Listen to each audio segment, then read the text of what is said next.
Dear students, let us derive an expression for particle in one-dimensional box. So this is the particle, this is the one-dimensional box with a length L. The potential inside the box V is equal to 0 and the potential outside the box is equal to infinity. These are the two boundaries of the box where x is equal to 0 at boundary 1 and x is equal to L at boundary 2. Suppose say if there is a particle and this particle is moving only in one direction. Suppose say this particle is moving only in the x direction. We have to consider Schrodinger time independent wave equation for one dimension. We know the Schrodinger time independent wave equation for one dimension is dou square psi by dou x square plus 2m e minus v by h cross into psi is equal to 0. This is your equation number 1. Suppose say the particle is inside the box, therefore v becomes 0. The potential becomes 0. So substitute the value of v is equal to 0 in this equation number 1. Dou square psi by dou x square plus 2m e by h cross square into psi is equal to 2. This is your equation number 2. Right? So this is a second order differential equation. So we have to give a solution for solving this equation. So let psi of x is equal to a sin kx plus b cos kx. B cos kx. Let this be your equation number 3, where a and b are the arbitrary constants. A and b are arbitrary constants. Now we have to apply the boundary condition. The first boundary condition is x is equal to 0. When x is equal to 0, psi of x is equal to 0. Now apply x is equal to 0 in the equation number 3. So apply boundary condition. Applying boundary condition. X is equal to 0, psi of x is equal to 0. So apply this boundary condition in equation number 3. Psi of x is equal to 0, a sin k into 0 plus b cos k into 0. Right? So a sin k into 0 is equal to 0 plus b cos 0 is equal to 1, cos 0 is equal to 1, that is equal to, this is equal to b. So b is equal to 0. Right? B is equal to 0. Now you have to apply the second boundary condition.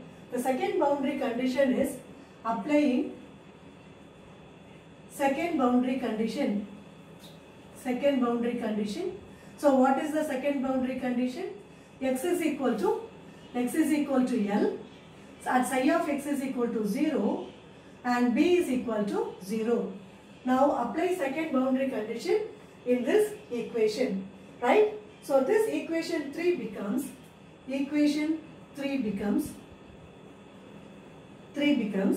0 is equal to a sin kl plus b cos kl. Right? This term becomes 0 because b is equal to 0. Therefore, a sin kl, 0 is equal to a sin kl. A sin kl is equal to 0, but a is not equal to 0. Therefore, sin kl equal to 0 or kl is equal to plus or minus n pi or k is equal to n pi by L. This is your equation number 4. Now you have have found out the value of K, right? You substitute the value of K in equation number 3, right? Substitute the value of K in equation number 3, right? So here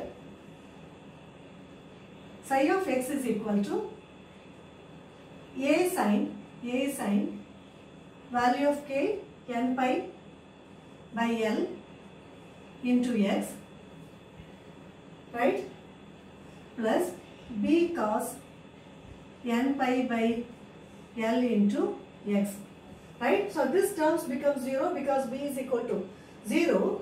Therefore psi of x is equal to a sin n pi by L into x, right. Psi of x is equal to a sin n pi by x. Now differentiate this equation with respect to x. So dou psi by dou x is equal to a cos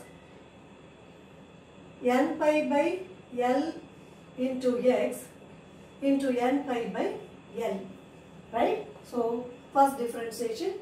Now differentiate this again with respect to x. So dou square psi by dou x square is equal to cos is equal to minus sin.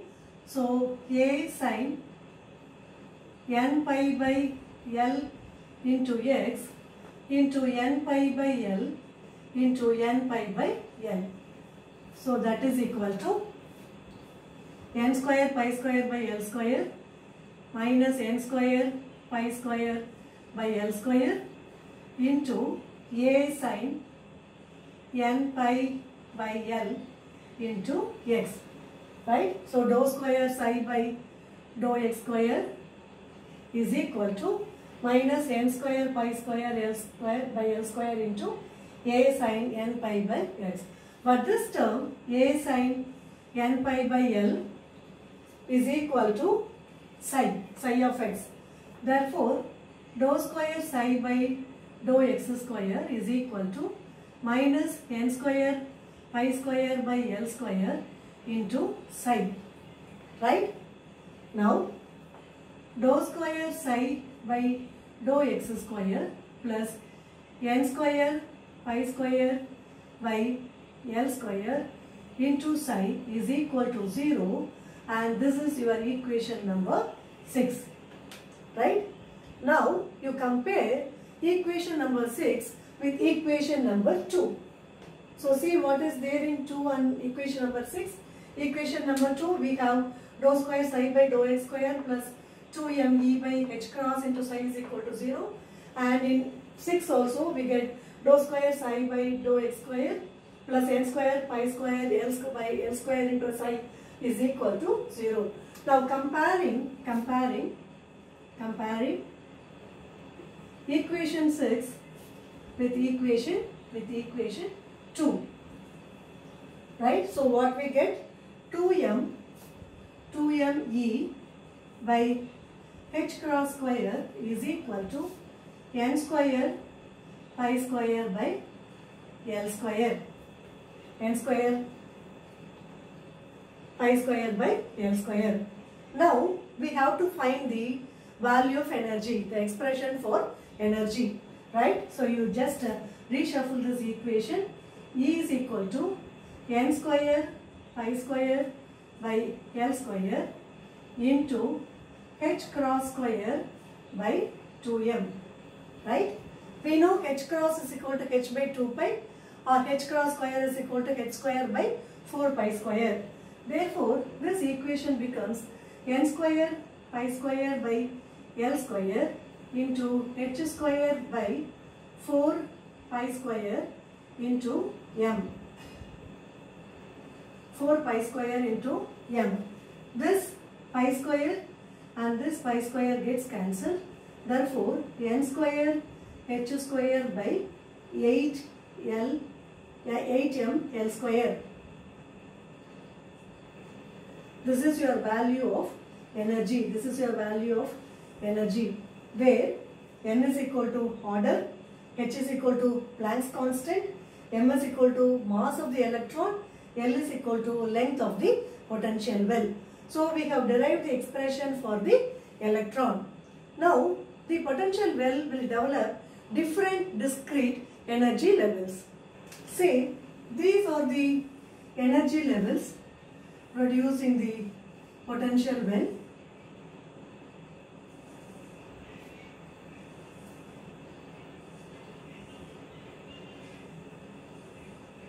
Right? So this is energy level 1, energy level 2, energy level 3. Right? So we know energy is equal to n square h square by 8m L square. Right? So when n is equal to 1, E1 is equal to h square by 8m L square. So this energy level E1 will have the energy of h square by 8m L square.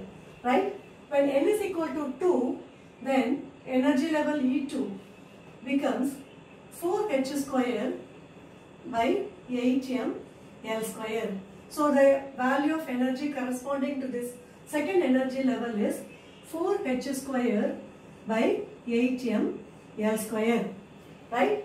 When n is equal to 3, for this energy level E3, then the value becomes E3 is equal to 9h square by 8m L square. So this value is 9h square by 8m L square, or this can be written as 4E1. This level is 4E1 and this level is 9E1.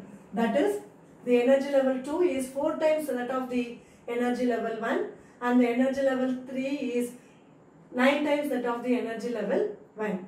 And you can see that the space between these energy level, there is no energy, and therefore these are called as the discrete energy. These are called as the discrete energy levels. So dear students, in this class we have derived an expression for particle in one dimension bus, and we have also solved for energy, and we have also studied what is the energy in the discrete energy levels. That's it for today. We'll continue in the next class. Thank you.